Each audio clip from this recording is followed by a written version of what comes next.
Michael Cooley, and I wanted to talk a bit today about the Donjon Etude number 1, which is also this year's TMEA Etude, or one of them.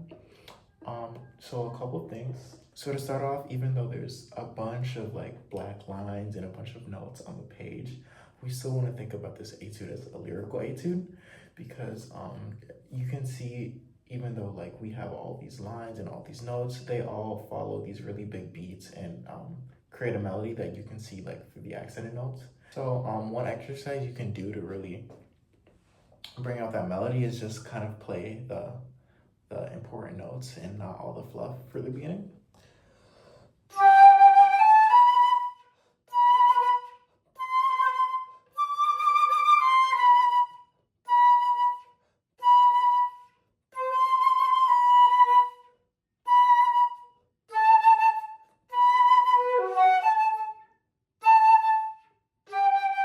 Another thing is at the bottom of the page, there's some text in French.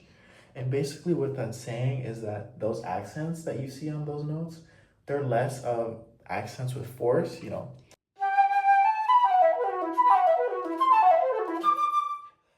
They're less like that and more of indicating length. So they want you to kind of spend a bit more time on those notes and make them a little bit more important.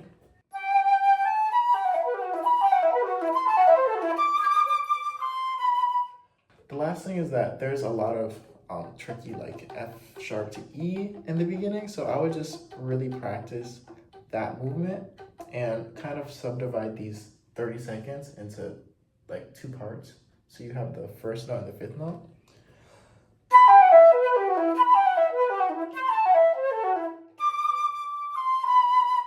Then that'll kind of help it to be a bit more even. Even though we kind of do want it to feel like it's flowing down, and we kind of want to still keep some sense of rhythm. After the double bar, this section's pretty easy to get lost in. And I find that it helps if you just kind of like take your time, slow down, and kind of look for anchor notes.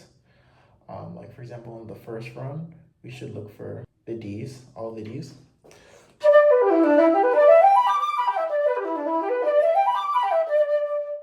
If we kind of isolate those repeated notes in the following figures, it can kind of make it easier to follow the line.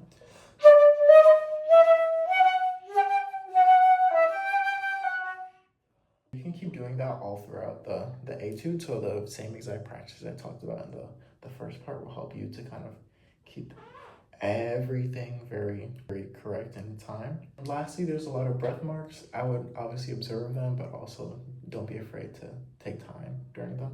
One more thing I do want to mention is that there's a lot of P's on the page. We kind of want to bump that up like to a soloistic piano. So especially like the beginning should be more mezzo piano range.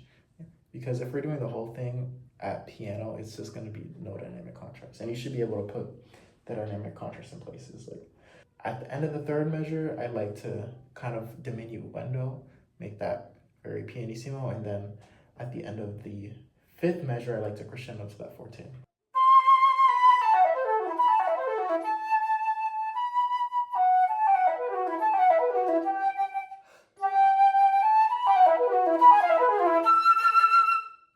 Yeah, so that's all I really have to say for this, at least first half of the etude. Thank you so much for watching.